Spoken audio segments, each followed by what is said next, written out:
அனைவருக்கும் வணக்கம். இன்றைய தேதியில் இது 6வது வகுப்பு, நீர் மருத்துவத்தின் 6வது வகுப்பு, 21/11/2025. சரி, இப்போ ஆரோக்கியத்தை பற்றி நான் பேசுகிறேன். ஆரோக்கியம்னு உடல்நலம் மனநலம் ரெண்டும் சேர்ந்தது தான். 4 வகையான வாழ்க்கை இருக்குது. குழந்தை வாழ்க்கை, குடும்ப வாழ்க்கை, உள் தூய்மை வாழ்க்கை, மெய்ப்பொருள் வாழ்க்கை. இந்த 2 வாழ்க்கையை எல்லோரும் செஞ்சுருவாங்க. குழந்தையிலேருந்து வந்துடுவாங்க, திருமணம் பண்ணிடுவாங்க. அதுக்கப்புறம் 3வது வாழ்க்கை ஒன்று இருக்குல்ல, அதுக்கு தான் அகத்தூய்மை வாழ்க்கை. அகத்தூய்மை வாழ்க்கை தெரிஞ்சால் தான் நம்ம பிச்சை எடுக்காமல் வாழ முடியும். இல்லாட்டா நம்ம முதியோர் இல்லத்தில் போய் சேர்த்து விட்ருவாங்க. வீட்டிலேயே வாழ தெரியாதவங்க முதியோர் இல்லத்தில் எப்படி வாழ முடியும்? ஆகையினால தான் இப்போவே சொல்கிறேன், எல்லோரும் குறைஞ்சபட்சம் கிராமத்துக்கு வந்துடுங்க. கிராமத்தில் வந்து ஒவ்வொரு மனிதனும் அந்த குடும்ப பொறுப்பு வந்ததுக்கப்புறம், தனக்கு பிறந்த குழந்தை 25, 26 ஆனதுக்கப்புறம் இங்கே தனி வாழ்க்கை வாழணும். அதுதான் உண்மையான பரிணாம அறிவியல் வாழ்க்கை. எப்படி பறவைகள், விலங்குகள், குருவிகள் வந்து அந்த முதிர்ச்சி அடைஞ்சதுன்னா அது தனியாக பிரித்து போய் வாழுது, அந்த மாதிரி நாமளும் வாழணும். இதுதான் இயற்கை, இதுதான் பரிணாமம். இந்த பரிணாமத்தை யாரும் மீற முடியாது. அதனால தான் அந்த காலத்தில் திருமணம் பண்ணி வச்சுன்னா தனி கொடுத்துன்னு போவாங்க, பெற்றோர்கள் தனியாக இருப்பாங்க. இதுதான் இயற்கை. பெற்றோர்கள் தூய்மை செய்து பழகணும்.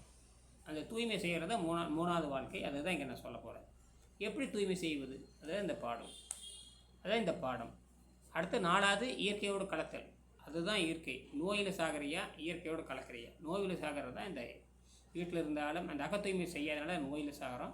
அகத்தூய்மை தெரியாமல் நீங்கள் முதிர் இடத்துக்கு போனாலும் அங்கே அதை விட கொடுமை நடக்கும். முதிர் இடத்துல எதுவுமே கிடக்காது. இங்கே என்ன பழக்கத்தை செஞ்சீங்களோ அதே பழக்கம் அங்கே போகுது. அந்த பழக்கத்தின் காரணமாக ரத்தம் கெட்டு போய் கொடூர சித்திரவதைப்பட்டு சாக போகிறோம். ஆக சித்திரவதைப்பட்டு சாகிறத விட தூய்மை செய்து இயற்கையோடு கலக்கிறது நல்லது. அதுதான் பரிணாம அறிவியல். இதை யாரும் மாற்ற முடியாது.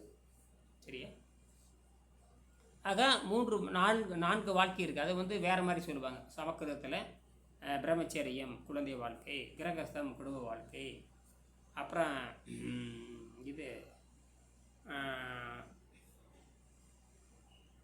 இந்த வானப்பிரசம் தனிமையாக இருந்து சுத்தப்படுத்துதல், சந்நியாசம் உடலை விட்டு வெளியே போதல், உடலை வந்து சுத்தப்படுத்திட்டு வெளியே போகிறது சந்நியாசம். சந்நியாசம்னு அனைத்து நீங்குதுன்னு அர்த்தம், வேறு ஒன்றும் இல்லை. இது இயற்கையில் நடக்கிற பரிணாம அறிவியல். பேர் தான் வேறு, ஆனால் இதுதான் உண்மை. இந்த பரிணாமத்தை யாரும் மாற்ற முடியாது. இது வெள்ளக்காரனுக்கு தெரியாது. ஆக நம்ம இந்த புலன்களை தாண்டி பகுத்தறிவை தாண்டி யோக பயிற்சியின் மூலமாக 7ஆம் அறிவு பெற்று அகத்தூய்மை பெற்று மேல்நிலைக்கு போகணும். அதுதான் வந்து மேல்நிலை. இதுதான் தத்தம் வரிசையால் மேலே போகிறது, தத்தம் வரிசையால். ஆக இந்த படிப்படியாக கற்றுக்கொள்ள வேண்டும். 15 வயசுக்கு மேலே நம்ம அகத்தூய்மை பண்ணி பழகணும். அப்புறம் நம்ம குழந்தை பெற்றுக்கிறோம், குழந்தை பெருசாக்கிறோம், அதுக்கு திருமணம் பண்ணி வைக்கிறோம். அதுக்கப்புறம் நீங்கள் அகத்தூய்மைக்கு போகணும். அவங்களுக்கு அகத்தூய்மை சொல்லித்தரணும், நாமளும் அகத்தூய்மைக்கு போயாகணும். சரிங்களா? இந்த வாழ்க்கையை பின்பற்றி வாழ்கிறது தான் சரியான வாழ்க்கை. இதுதான் இயற்கை. இது யாரும் மாற்ற முடியாது. அதனால் நீங்கள் புலன்களை தாண்டணும், பகுத்தறிவை தாண்டணும்.